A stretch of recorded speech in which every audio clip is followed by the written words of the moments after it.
Et bonjour tout le monde et merci d'être venu à cette présentation sur le métabarcoding et pas mal de choses sur lui.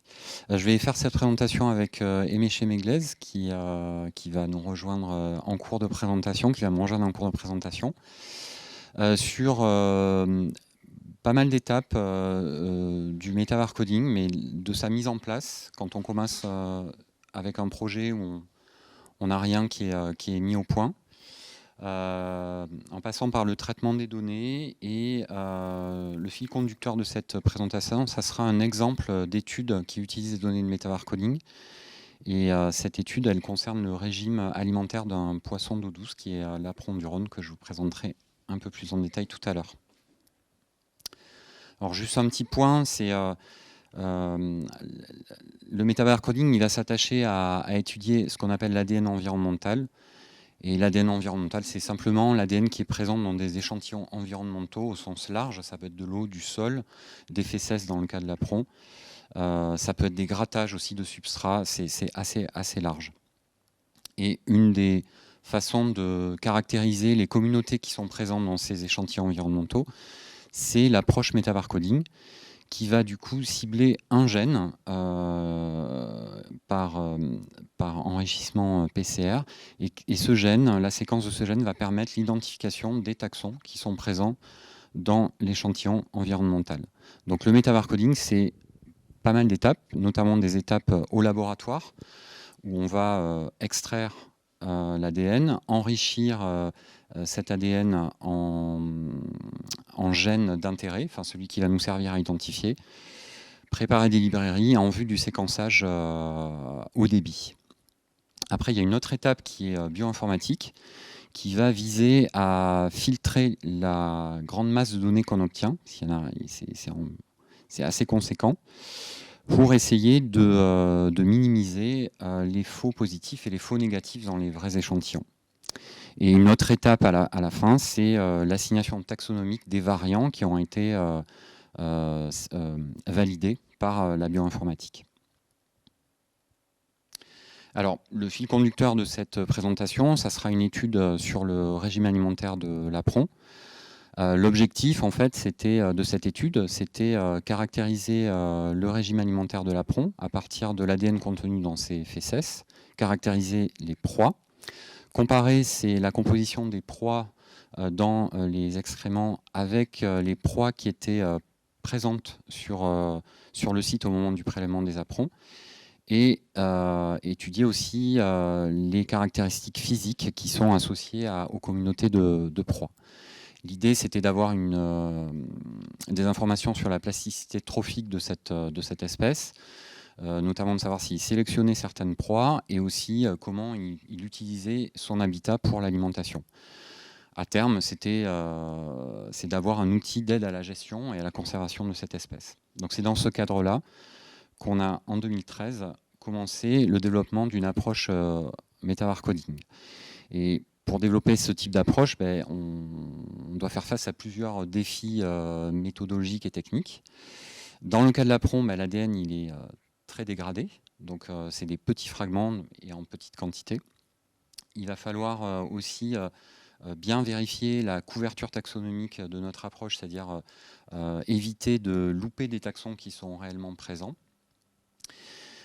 Éliminer le maximum des artefacts dans les échantillons, dans les séquences qu'on va recueillir, notamment liées aux erreurs de séquençage, de PCR, de misstaging, de contamination et d'autres. Et après, un autre défi, ça va être l'identification taxonomique des séquences, qui peut être parfois compliquée. À toutes ces étapes, en fait, il peut y avoir l'occurrence de faux négatifs et de faux positifs. Et l'objectif, en fait, d'un bon protocole de métabarcoding, ça va être minimiser les faux positifs et les faux négatifs dans les échantillons. Pour minimiser les faux positifs, il y a une étape qui est essentielle, c'est le choix du marqueur et notamment des amorces qui vont être utilisées pour cibler le marqueur. Il va falloir, dans la plupart du temps, choisir un marqueur de petite taille parce que souvent, dans le cas de l'apron, l'ADN est dégradé, mais même dans des échantillons environnementaux, et notamment si on filtre de l'eau de mer ou de l'eau de rivière, c'est des petits fragments d'ADN, donc il va falloir cibler plutôt des petits fragments, en général pas plus de 300 paires de bases. Il faut que ce marqueur il soit plutôt universel, c'est-à-dire que les amorces qu'on choisit, il faut qu'elles aient une grande couverture taxonomique, mais il faut que la taille du fragment soit quand même suffisante, pas trop importante, pour que il soit informatif, c'est-à-dire qu'à partir de cette séquence, on puisse déterminer un taxon de façon précise et fiable. Et dans notre cas, on souhaitait ne pas amplifier aussi l'ADN du prédateur, puisque si on amplifie son ADN, eh bien c'est de la place perdue pour les proies qui composent son régime alimentaire. Donc tous ces éléments ils sont en lien en fait avec les défis que je vous ai cités plus haut. Alors, concernant le choix du marqueur et la couverture taxonomique, dans le cas de l'apron, on a choisi le gène CO1, de la cytochrome oxydase 1. Les proies de l'apron sont composées de macro-invertébrés, benthiques, de rivières et de quelques poissons aussi. Donc on a ciblé ce gène-là qui a une très bonne résolution taxonomique. Et au départ, on avait choisi 2 couples d'amorces pour essayer d'être assez complémentaires. Et dans les premières phases de test, et notamment on a fait un run test, on s'est aperçu que certaines proies étaient peu amplifiées ou pas systématiquement amplifiées. Donc du coup, on a complété notre jeu d'amorces en designant un couple nouveau pour avoir un 3e couple d'amorces qui permet de récupérer le maximum de taxons présents dans les régimes alimentaires. Et selon les groupes taxonomiques, vous voyez qu'on n'a pas la même couverture selon le marqueur. On a, par exemple, les plécoptères sont seulement couverts par le 3e marqueur et très peu par les autres. Et pour les trichoptères, vous voyez en bas, il y a une couverture qui est très différente selon le marqueur que vous allez choisir. Alors, lorsqu'on va cibler ce marqueur, on va enrichir par PCR. Donc, je ne vais pas rappeler le principe de la PCR, mais en gros, on a deux amorces qui vont cibler une région du gène CO1. Les amorces, ici, vous les voyez en bleu. Ça, ce sont des séquences, donc c'est des séquences nucléotidiques spécifiques de la région qu'on cible. Et à ces amorces, on va ajouter un tag en violet. Donc un tag, en fait, ça va être une séquence nucléotidique de 9 à 13 nucléotides dans notre cas. Dans certains cas, à ces tags, on va rajouter ce qu'on appelle un heterogeneity spacer. C'est pour compenser un peu des biais qu'il peut y avoir au niveau des séquençages. Quand on séquence en masse la même séquence, on a peu d'hétérogénéité de séquence, de variation. Et du coup, il va y avoir un effet de saturation dans le séquençage Illumina. Donc du coup, pour compenser cet effet-là, on rajoute entre 0 et 3N, donc des bases indéterminées après les tags. Et la séquence en verte, en fait, c'est une séquence d'amorce qui contient la séquence du primer de séquençage de l'Illumina. Donc ça, c'est la PCR1 qui va permettre d'enrichir la matrice extraite à partir en gènes d'intérêt. Et pour préparer les librairies, ensuite, on va purifier les premiers produits PCR et on va les réamplifier avec des amorces à la PCR2 qui contiennent, eux, la séquence aussi du primer Illumina, mais qui va permettre d'accrocher les index Illumina et les adaptateurs Illumina. Alors les index, je parle d'index et de tag, mais en fait c'est la même chose. C'est par convention et par commodité qu'on a utilisé les tags, le mot tag pour la première PCR et le mot index pour la PCR2. Le souci ensuite, c'est qu'on va remélanger, pour envoyer à séquencer, on va mélanger l'ensemble de ces produits de PCR dans le même tube. Et naturellement, en fait, il y a une recombinaison qui se fait, une recombinaison spontanée, qui va se faire entre tous les fragments d'ADN. Donc il va y avoir un échange de fragments entre les différents séquences nucléotidiques. Et on va avoir un phénomène qu'on appelle, par la suite, au séquençage, un phénomène qu'on appelle le mistagging. C'est-à-dire qu'il y aura des échantillons, des variants plutôt, qui seront présents dans des échantillons, non pas parce qu'ils étaient présents au départ, mais parce qu'ils sont le fruit de la recombinaison. Et du coup, ils vont apparaître parce que par hasard, il y aura la même combinaison que l'échantillon où il n'était pas présent. Donc ça va être une grosse source de faux positifs et quasiment la plus grosse en fait dans les séquençages MySeq et les protocoles de metabarcoding. Donc l'idée pour minimiser les faux positifs, je vais faire un petit, c'est aussi minimiser les contaminations, donc avoir des locaux adaptés et ou dédiés aux manips que vous faites. Alors, dans le cas du service commande Biomol, tout a été adapté pour des échantillons qui sont pas trop dégradés, en tout cas, bien, plutôt. Par contre, dans le cas de l'APRON, comme c'était l'ADN dégradé, on avait commencé des manips dans le laboratoire conventionnel à Saint-Charles, où on avait tout décontaminé, on avait fait ça dans un labo de routine de Biomol. Et en fait, malgré le fait de décontaminer systématiquement les pipettes, les embouts, les paillasses, prendre des blouses neuves et tout ça, on avait tout de même des contaminations de taxons qui étaient étudiés par ailleurs dans le laboratoire, mais qui n'étaient pas censés être retrouvés dans les excréments du poisson. Donc du coup, on a dû utiliser des locaux dédiés à l'ADN dégradé. Et dans ce cas-là, on a travaillé avec la plateforme d'ADN dégradé de l'ISEM à Montpellier.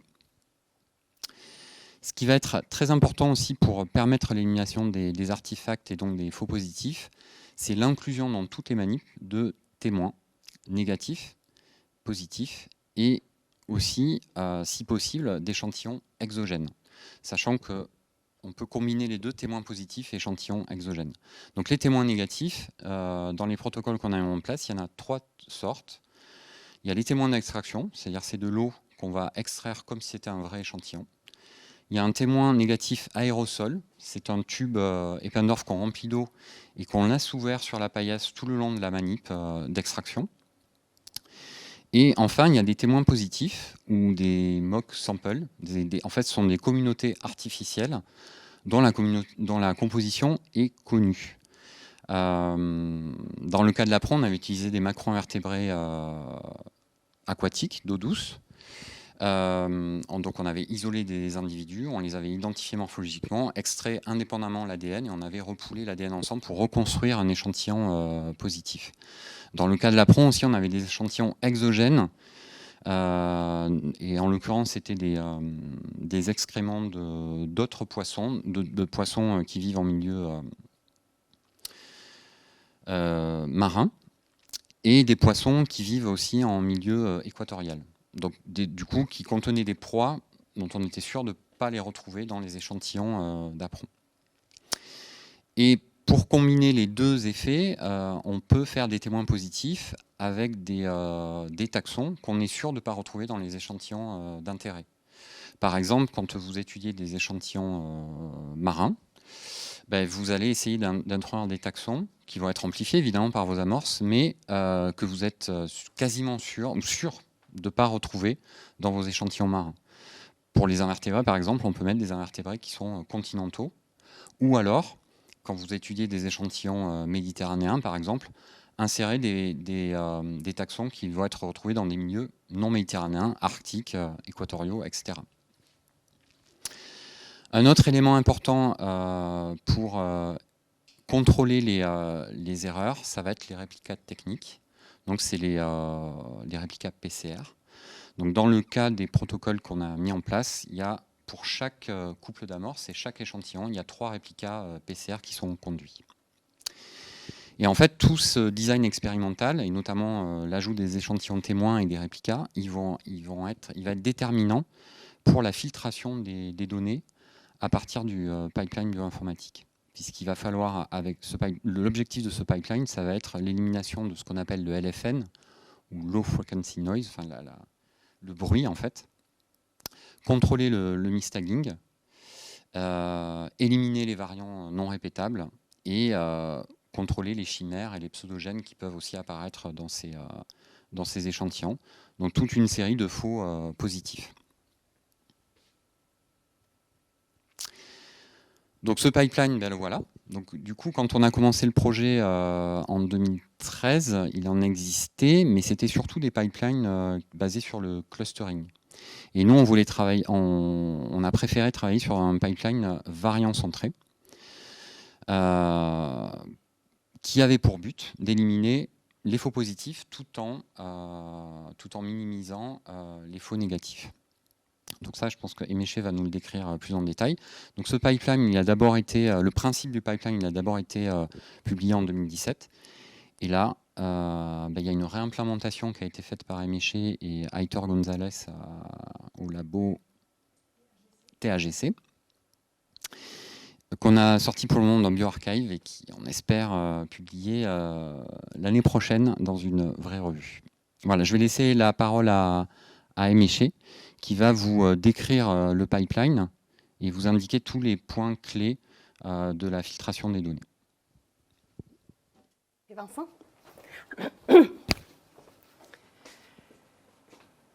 Donc, comme Vincent a dit, cette pipeline, c'est vraiment variante centrée. On ne fait pas de clustering comme c'était assez classique à l'époque quand on commençait le travail sur le metabarcoding. Et pour bien pouvoir travailler avec le jeu de données, c'est la structure dont on a besoin. Donc ici, la notion run s'est un peu déplacée. Quand on a commencé de travailler, le run commençait à un run Illumina. Maintenant, avec Novasec, on a passé à une autre échelle. Donc, je remplacerai le run par le plaque d'ADN, donc un plaque d'ADN qui contient 96 échantillons. Ces échantillons contiennent des échantillons environnementaux, évidemment, dont on est intéressé, des contrôles très importants, donc Vincent l'a décrit, le contrôle positif des MOOC et le contrôle négatif. Donc, les différents échantillons sont amplifiés par PCR en triplicate et chaque échantillon, chaque série d'échantillons est amplifiée par un ou plusieurs marqueurs et comme Vincent m'a montré, nous utilisons le marqueur qui se chevauche comme ça. À la fin, on peut regrouper les résultats de différents marqueurs de manière non ambiguë. Donc, je reviens un tout petit peu ici sur cette image-là. Donc, au début de pipeline, il y a des étapes standards de merger des reads, donc regrouper, assembler des paires de reads de séquençage d'Illumina, détecter les tags qui sont à deux extrémités pour assigner chaque read à un échantillon réplica. Et donc, à l'issue de cette première étape préliminaire, on va commencer les filtrages. Donc, à ce point-là, je prends un exemple ici. On a un échantillon, les réplica pour un échantillon qui a un certain nombre de reads. J'ai mis que 23 ici parce qu'il n'y a pas assez de place sur le diapo. Normalement, on est plutôt dans les dizaines de milliers. Et donc, il y a une énorme redondance à ce niveau-là parce que le même read est présent plusieurs fois dans le jeu de données. Oups, pardon. Donc, dans ce cas-là, les différentes couleurs, ça correspond à des différentes séquences. Donc, un variant, c'est une séquence unique, on peut aussi appeler les ASV, donc Amplicon Sequence Variant. Donc, on fait une étape qui s'appelle une déréplication en bioinformatique. On prend les séquences uniques et chaque séquence unique est caractérisée par le nombre de reads qui correspond dans l'échantillon réplica à la variante. Donc, on reste systématiquement avec ces notions d'utiliser les variants sans faire le clustering et utiliser les nombres de reads qui caractérisent les variants, soit dans le jeu de données complet, soit dans un échantillon réplica particulier. Je commence d'abord les filtres le plus élémentaire et qui élimine l'essentiel de crasse dans le jeu de données, qui sont des filtres de low frequency noise, donc le filtre LFN que je vais détailler. Donc, comme le nom indique, on essaie d'éliminer les occurrences. Donc, l'occurrence, c'est la présence d'un variant dans un échantillon réplica. Donc, par exemple, ici, cette cellule, ça correspond à une occurrence pour les variants qui sont en ligne et pour l'échantillon réplica qui sont en colonne. Donc, on va essayer d'éliminer... Oups, qu'est-ce qui se passe ici? OK, ça va, merci. Donc, on va essayer d'éliminer des occurrences qui sont peu fréquentes. Donc, comment est-ce qu'on peut déterminer ce qui est peu fréquent? L'option la plus simple, c'est d'éliminer des occurrences qui ont très faible nombre de reads en valeur absolue. Donc, là, c'est très simple. Par défaut, on élimine toutes les occurrences qui ont moins de reads que 10. Évidemment, c'est paramétrable. le but ici, c'est, comme c'est annoncé dans le nom de field, c'est d'éliminer des contaminations à bas niveau et l'erreur de séquençage qui est par définition est censée être rare. Ensuite, on peut aussi considérer une occurrence comme peu fréquent en manière proportionnelle. Donc, on peut faire un filtrage par colonne, donc par échantillon réplica, où je prends les nombres de rides dans un échantillon réplica, dans le variant I, dans l'échantillon J et le réplica K, et on le divise par le nombre de total des rides de l'échantillon de réplica. Et si ça, c'est en dessous en seuil, on élimine le variant. Donc, par cette filtre-là, on élimine d'autres occurrences dans le jeu de données. Et la troisième façon de procéder, c'est de procéder par ligne, donc par variant. On prend le nombre de rides d'un échantillon réplica d'un variant et on le divise par le total de la ligne, donc le nombre de rides de la variant en question. Encore une fois, si cette proportion c'est en dessous en seuil, on élimine.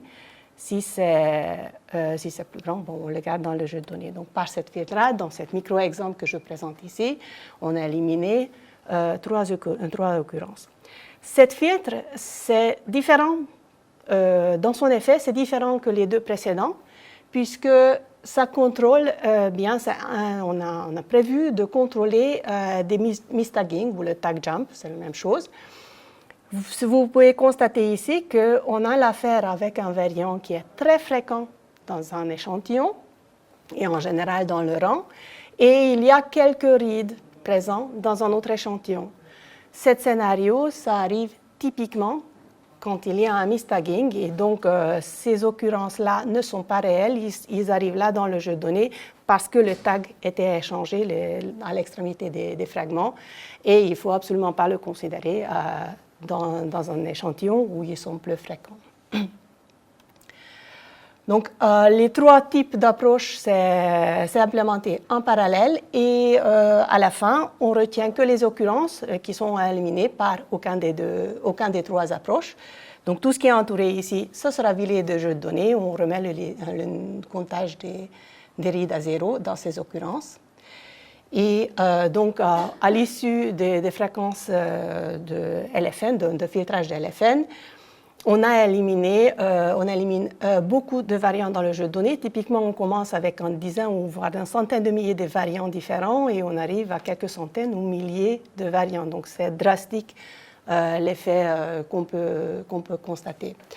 On essaie d'éliminer avec ces filtres, je répète, les contaminations à bas niveau, des erreurs de séquençage, de tag jump et, dans certaines manières, des erreurs de PCR.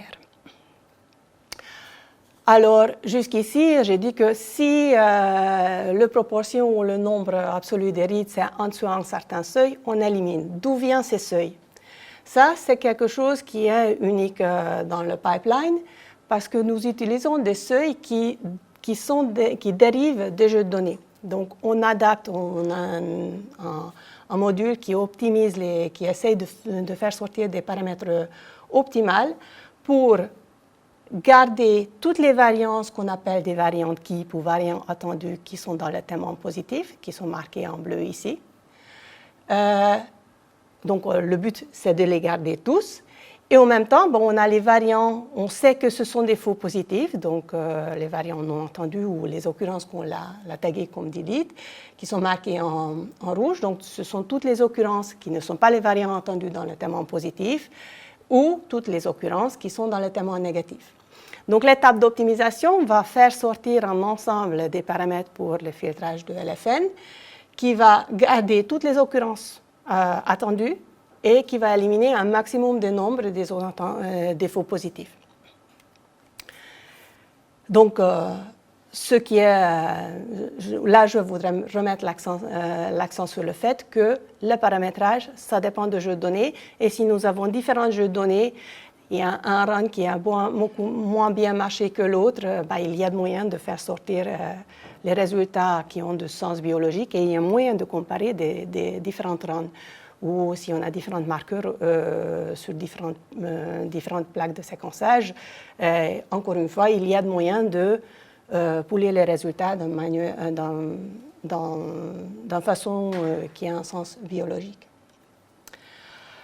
Donc malgré le fait que les filtres LFN, qui sont soit très simples, éliminent beaucoup de faux positifs, il reste un certain nombre de défis dans le metabarcoding. Donc la première chose, il reste encore des erreurs de PCR qui ont l'erreur de PCR en fâcheuse caractéristique que ça pourrait être relativement, un variant erroné, ça pourrait être relativement abondant si l'erreur de PCR arrive au début de cycle de PCR. Donc pour éliminer les erreurs de PCR un peu plus fréquentes, nous avons construit un filtre où on fait une sorte de réseau. On a un variant on procède échantillon par échantillon. Les variants les plus fréquents, c'est représenté en tête. Les variants qui sont à une substitution à part ou enfin en différence à part sont représentés à un niveau plus bas et ainsi de suite. Et simplement, on prend la proportion de nombre de rides des variants moins représentés par rapport de son variant parental, on peut dire comme ça, variant parental. Et si cette proportion c'est en dessous d'un certain seuil, encore une fois un certain seuil, là on élimine les variants. Donc dans cet exemple ici, à partir de 7-8 variants de départ, on a retenu seulement 7. Encore une fois, le seuil, c'est dérivé à partir de jeux de données. Donc, nous regardons la composition de témoins positifs, là où on sait exactement ce qu'on attend et qu'est-ce qui est inattendu. Et c'est là où on détermine quel est le niveau d'erreur de PCR, quel est le niveau qu'on peut considérer comme une erreur. Ensuite, ce n'est pas par hasard qu'on utilise des réplicas différents, donc nous voulons garder tout ce qui est bien répétable et on a 2 files différentes pour la répétibilité.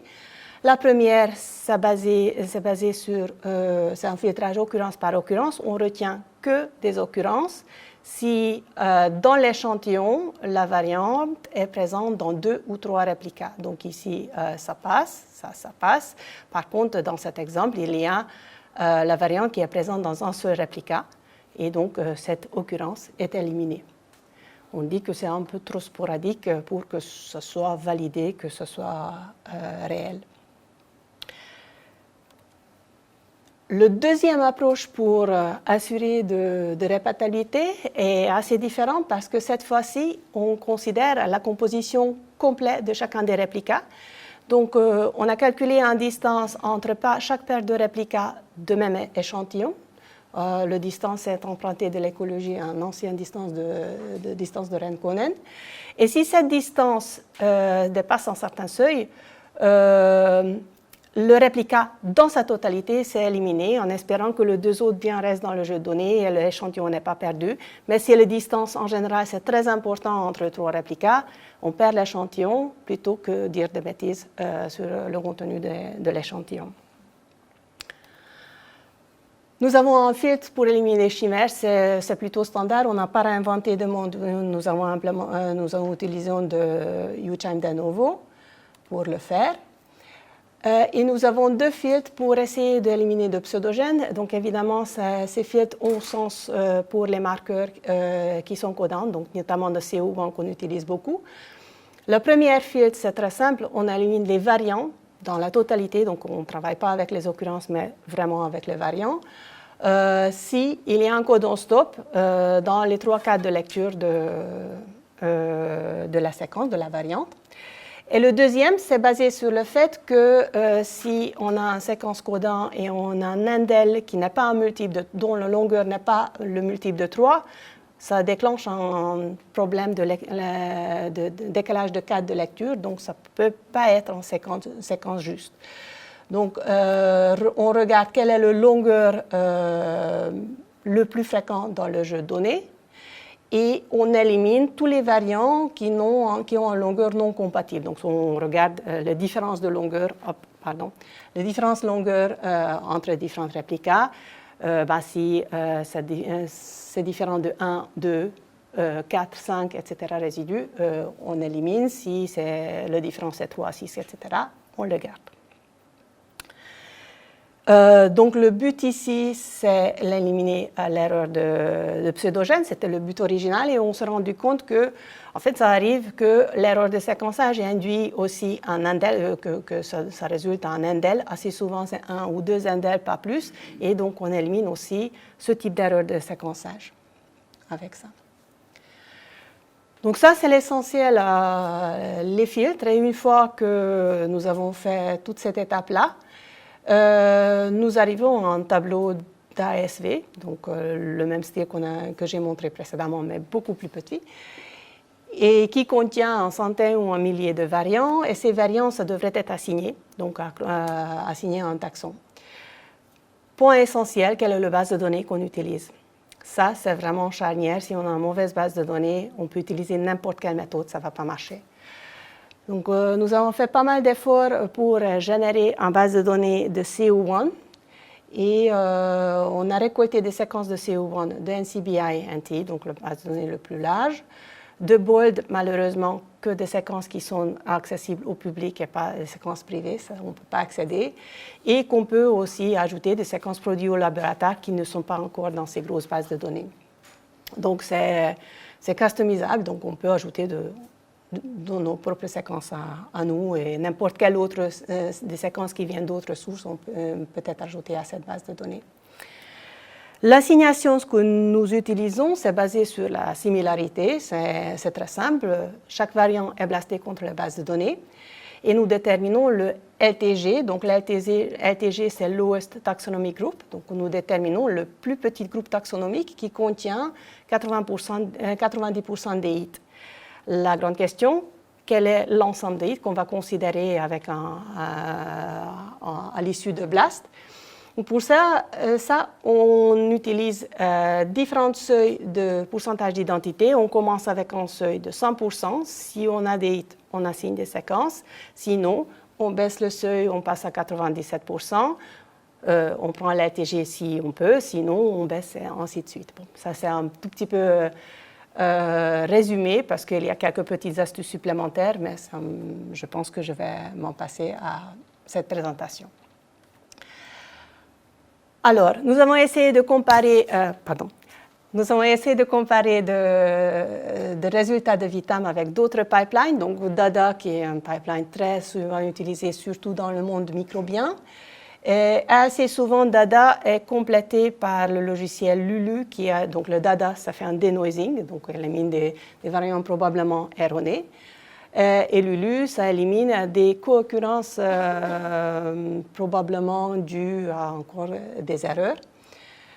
Donc ça, c'était le premier pipeline. Le deuxième, nous avons utilisé ObiTools combiné avec Metabar, qui toutes les deux sont développées par l'équipe en Grenoble. Et Metabar, c'est tout récent. Et puis, il y avait Vitam. Donc, tout d'abord, ce qui est vraiment très clair, c'est très clair. Nous avons regardé que des témoins, donc que des témoins positifs et négatifs. Et on a regardé les nombres de faux positifs. Donc, la précision, c'est le pourcentage enfin, pas le pourcentage de faux positifs, c'est la précision, ça mesure dans quelle mesure on a des faux positifs. Et là, le résultat, c'est très net. Vitam sort nettement mieux que les deux autres pipelines. Ensuite, pour être un peu plus... ensuite, on a examiné des échantillons réels. Donc, cette fois-ci, on a mis de côté tous les échantillons contrôle et on regarde uniquement les échantillons réels et on a calculé le alpha et le bêta diversité pour les trois pipelines. Et encore une fois, on trouve des résultats significativement différents entre Vitam et les deux autres. On retient la richesse alpha, la diversité alpha, c'est significativement plus bas en Vitam que les autres. Donc, en fait, on fait un filtrage très stringent, mais en même temps, dans ce filtrage, on s'assure que toutes les variantes dans un témoin positif attendus soient présents. Et donc là, je pense que Vincent va détailler un tout petit peu que c'est très important dans le témoin positif d'inclure des variants, d'inclure des espèces qui amplifient mal ou qui sont faiblement présents dans le témoin. Donc, ça assure une sorte de standard que dans le témoin positif, on a réussi de tout retenir. Donc, Même s'il y a des faux négatifs, on a une sorte de baseline avec ça. Et en même temps, on a éliminé énormément de faux positifs, et ça se voit très clairement aussi dans les précisions. En ce qui concerne la diversité bêta, encore une fois, les différences sont significatives entre Vitam et les deux autres pipelines. Le biodiversité bêta, c'est plus élevé dans Vitam, et ça, je pense que c'est très clairement le résultat du fait qu'on filtre sur le TechJump, et c'est relativement rare dans les pipelines de filtrer sur cet effet-là. Donc, si on élimine des occurrences qui sont faiblement représentées, qui sont là uniquement à cause d'une reconnaissance des tags, avec ça, on va mieux contraster de différents échantillons et donc on augmente la diversité bêta. Donc je pense que je vais repasser la parole à Vincent maintenant et je vais répondre à vos questions à la fin de l'exposé. Merci. Merci Michel. Alors on l'a vu, il y avait pas mal d'enjeux méthodaux du laboratoire jusqu'à l'ordinateur quand on lance un protocole de métabarcoding.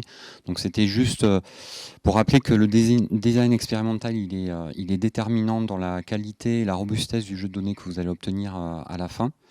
La première chose, c'est d'avoir des locaux adaptés et ou dédiés, de choisir des amorces qui sont compatibles avec une couverture taxonomique satisfaisante en fonction de l'objectif de votre projet, d'inclure systématiquement des échantillons témoins qui vont permettre de paramétrer de façon non arbitraire le filtrage des données, et de même que les réplicas techniques.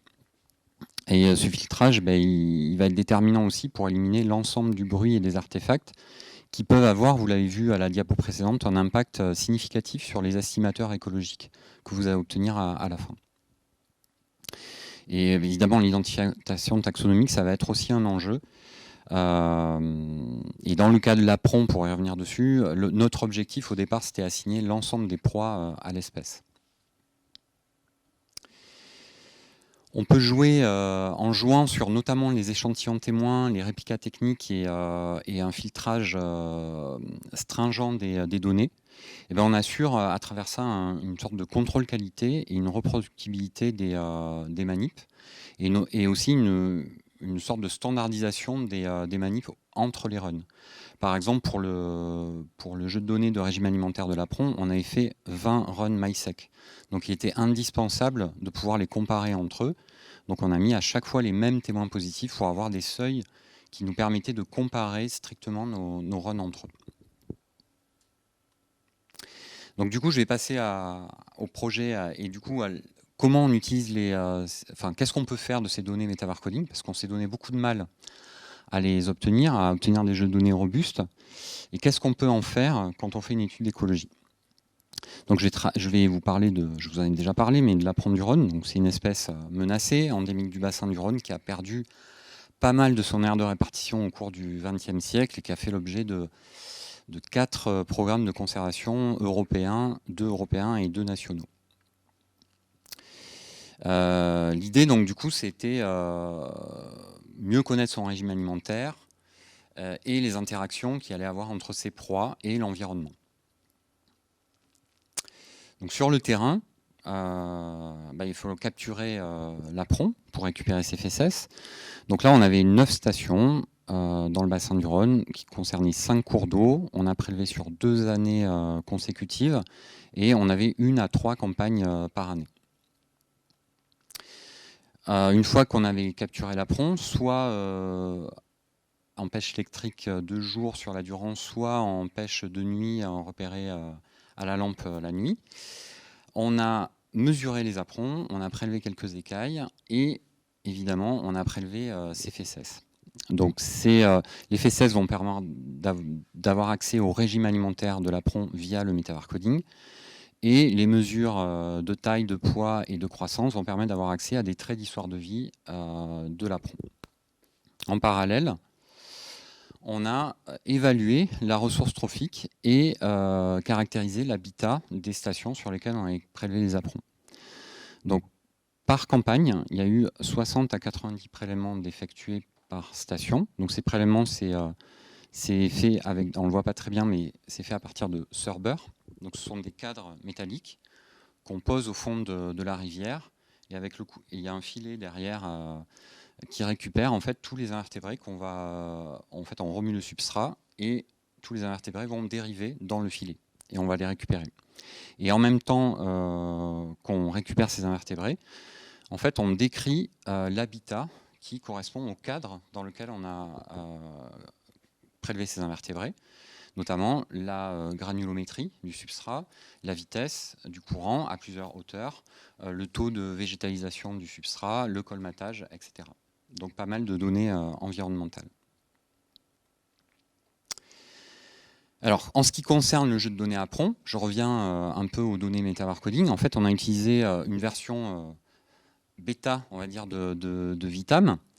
Et on a appliqué cette filtration basée sur des seuils non arbitraires et déterminée à partir du jeu de données, et notamment les témoins positifs, négatifs et les réplicas.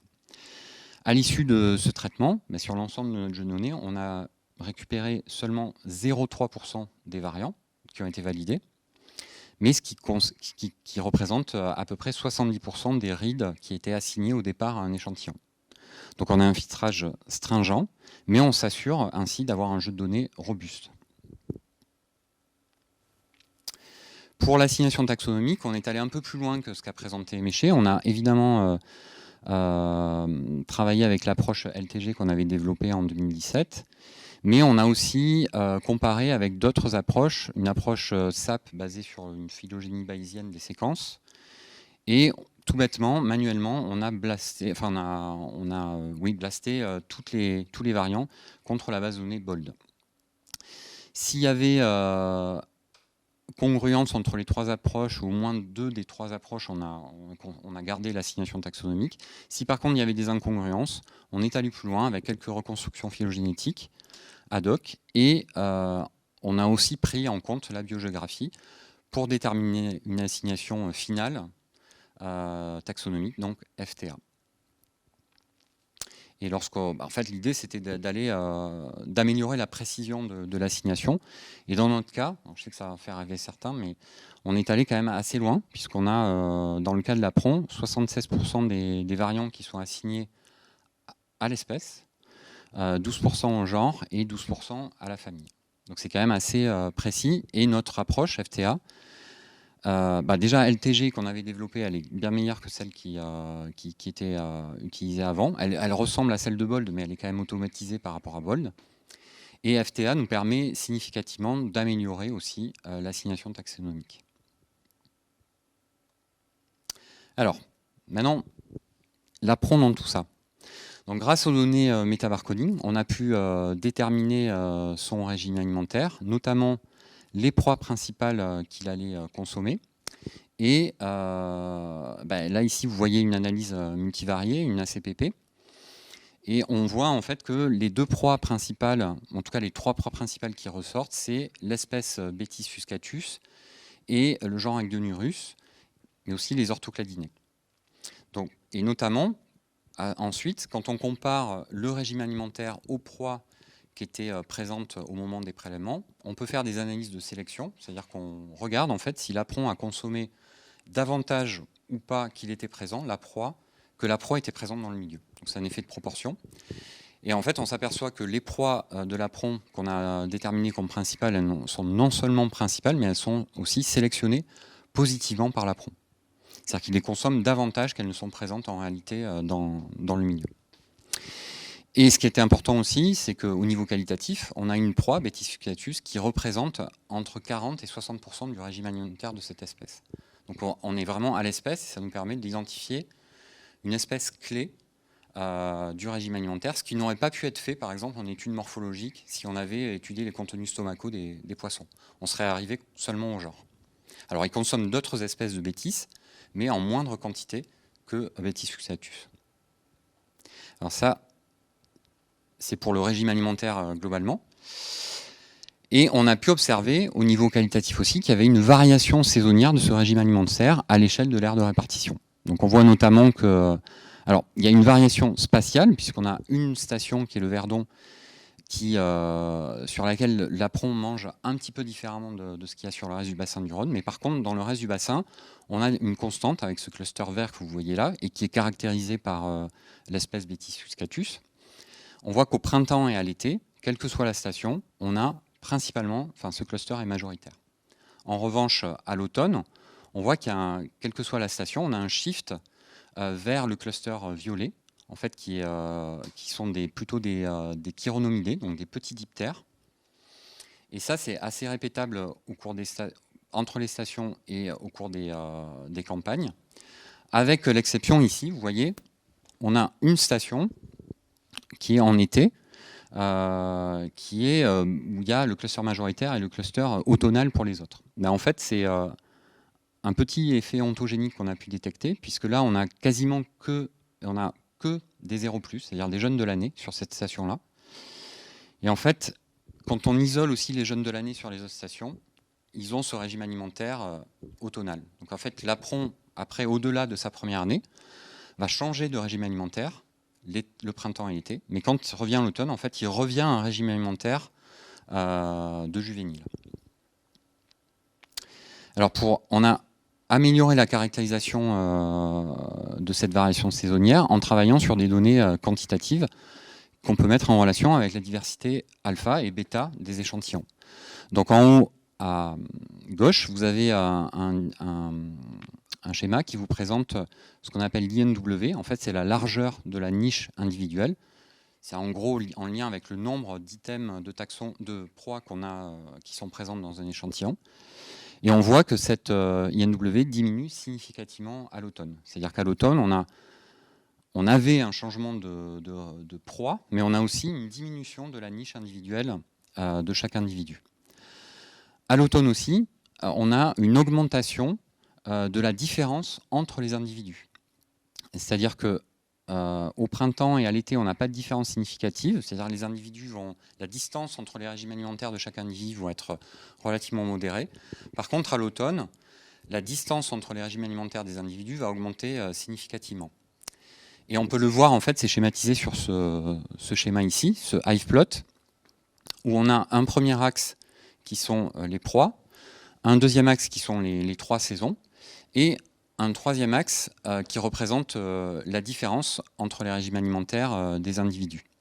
Et on voit en fait qu'à l'automne, alors qu'au printemps et à l'été, on est surtout concentré sur Bétis et les heptagénidés, notamment avec Denurus, à l'automne, l'apron va diversifier son régime alimentaire sur plusieurs proies. Il va continuer à consommer ses proies préférentielles, mais en moindre quantité. Et c'est à mettre en relation en fait, avec une augmentation de la différence entre les individus.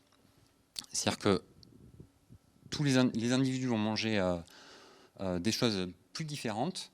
Et là, je ne l'ai pas présenté. Ça va se traduire aussi par une augmentation significative à l'automne de la largeur totale de la niche trophique. C'est-à-dire qu'à l'échelle de la population, de la campagne, on a beaucoup plus de proies qui sont consommées qu'à l'été et au printemps. Alors après, on a voulu essayer d'expliquer cette variation. Et là, on va travailler avec les données environnementales qu'on avait collectées précédemment, notamment qui concernent la ressource trophique et l'habitat.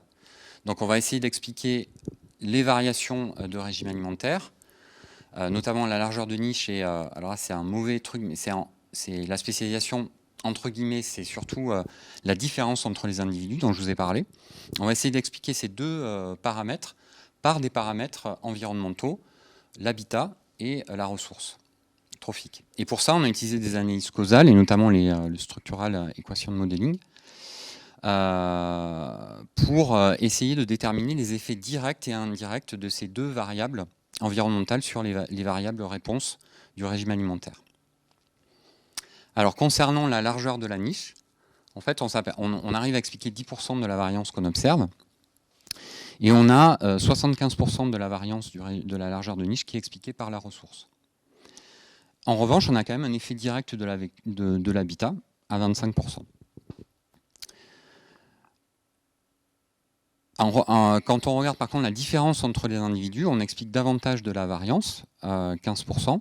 Et là, le fait étonnant, c'est que c'est directement l'habitat qui va agir sur ce paramètre de régime d'alimentation, de paramètre trophique, alors que la ressource, elle joue évidemment, mais seulement à 30%.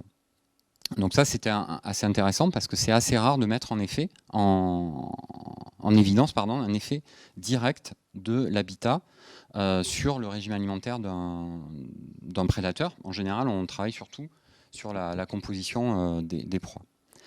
Donc là, évidemment, il y a habitat ressources dedans. On a pu isoler des variables qui étaient clés